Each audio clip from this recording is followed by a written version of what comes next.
Merci, monsieur le maire.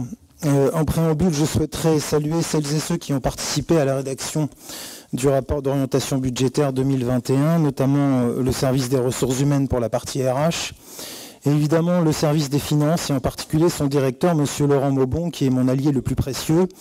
En tant qu'élu aux finances, je mesure la chance qui est la mienne d'avoir un si grand professionnel à mes côtés depuis 8 ans. Puisqu'on parlait tout à l'heure d'égalité homme-femme, je rappelle que dans le service finance, il y a 17 personnes, 12 femmes, 5 hommes, le directeur est un homme, la directrice adjointe est donc une femme, et qu'au niveau des cadres, c'est 50-50. Comme vous avez pu le voir, le rapport d'orientation budgétaire est un document dense, mais éclairant. Il y a 3 dimensions à considérer. La dimension nationale, qui n'est pas neutre au plan local. Je rappelle tout de même que l'État, pendant notre premier mandat, nous a enlevé 26 millions d'euros de recettes par la baisse des dotations, soit une année d'investissement. La seconde dimension est la situation communale, notamment l'atterrissage du compte administratif pour l'année 2020. Et enfin, la troisième dimension, c'est la prospective financière, à savoir notre feuille de route d'ici 2025 et la fin de ce deuxième mandat. Que l'on se place au niveau national ou au niveau local, l'année 2020 aura été marquée par un seul mot, Covid, qui a littéralement bousculé notre pays et le monde entier. Au-delà du drame sanitaire humain qui nous touche, il faut aussi malheureusement considérer les conséquences financières de la pandémie, à savoir pour la France un déficit public projeté de plus de 10% du produit intérieur brut en 2020 et une dette publique de l'ordre de 2800 milliards d'euros, soit proche de 120% du PIB, un niveau sans précédent.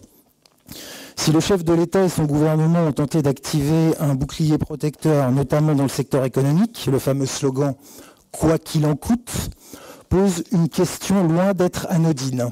À qui il en coûtera? En effet, qui va rembourser cette dette supplémentaire abyssale?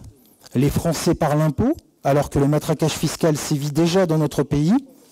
Les collectivités territoriales par une nouvelle baisse de leur dotation? Ces interrogations restent pour le moment sans réponse, ce qui est très inquiétant. Au niveau local, la Covid-19 a évidemment eu des répercussions importantes. Monsieur le maire Bruno Béchiza, madame la première adjointe Séverine Maroun et les élus de la majorité, aux côtés du personnel communal, sont restés totalement mobilisés pour maintenir autant que possible la continuité du service public en respectant les protocoles sanitaires. L'impact financier de la pandémie pour la ville d'Aulnay-sous-Bois est quant à lui conséquent, à savoir une perte nette pour la commune de 540 000 euros. À titre d'exemple, je rappelle que le seul coût des masques pour le territoire aulnaysien s'est élevé à 661 979 euros, alors que la compensation de l'État n'a été que de 169 213 euros, soit un taux de remboursement de l'ordre de 25% de la dépense réelle, soit un reste à charge de 75%. Face à la crise sanitaire, la municipalité a également agi pour soutenir les acteurs locaux en difficulté. Je pense en particulier à la culture, avec le maintien des subventions de 1 812 000 euros à l'IADC, qui est en charge des théâtres et cinéma Jacques Prévert, et de 333 000 euros au CREA. Au total, le budget des participations villes en faveur des associations s'est élevé à 7 938 000 euros, dont 718 000 euros pour les seuls clubs sportifs, eux aussi très impactés par les effets de la pandémie. La commune a parallèlement mis en place un fonds d'aide de 100 000 euros pour soutenir les associations aulnaysiennes en difficulté. Les commerces de proximité n'ont pas été oubliés, avec notamment des allègements fiscaux, comme par exemple la taxe locale sur la publicité extérieure à hauteur de 25 000 euros. L'aspect social n'a lui aussi pas été occulté, avec l'attribution d'une subvention complémentaire de 200 000 euros en 2020 à destination du CCAS, le Centre communal d'action sociale, d'ailleurs approuvé et voté par l'opposition lors du précédent conseil municipal. Et je cite enfin l'enveloppe de 94 000 euros dégagée pour le portage à domicile des repas, notamment en direction des plus fragiles.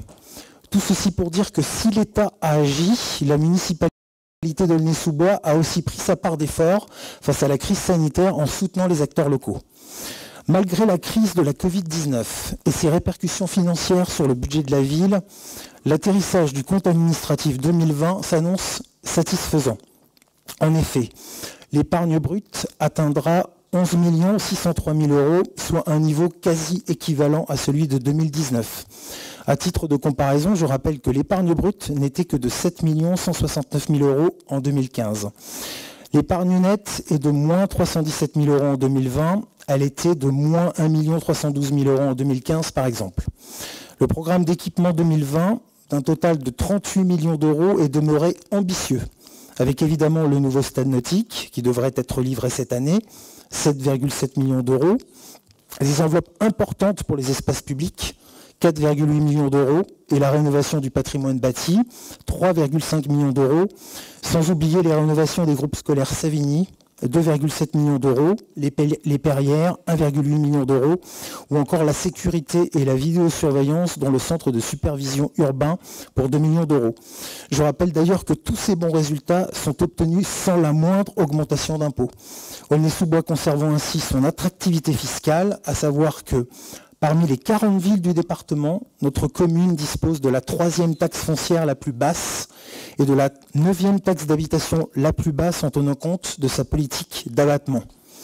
Concernant les ressources humaines, qui demeure à ce jour le poste de dépenses de fonctionnement le plus important à hauteur de 94,8 millions d'euros, nous mettons tout en œuvre pour que le personnel communal soit placé dans les meilleures conditions pour remplir ses missions de service public. Au-delà des formations, de l'écoute et de toute ouverture à des mobilités internes pour mettre en valeur les compétences des agents, la municipalité a pris des mesures fortes en faveur du pouvoir d'achat.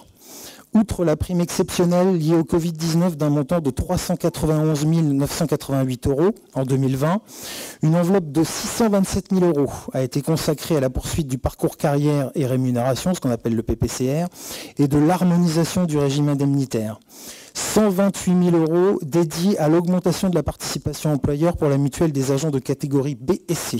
309 000 € pour l'augmentation de la valeur faciale des titres restaurants d'1 € sur une année pleine en 2020. Sans oublier l'enveloppe des emplois aidés et apprentis en hausse de 315 000 € par rapport à 2019. La capacité d'accueil des apprentis au sein de la collectivité passant de 25 à 50 agents en 2020.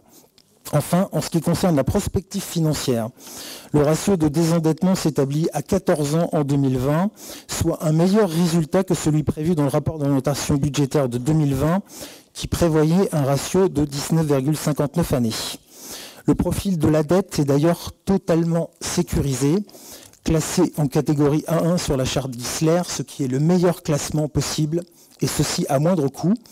En effet, le taux moyen est de 1,73% en 2020, alors qu'il était de 3,02% en 2013, preuve de notre gestion active de la dette.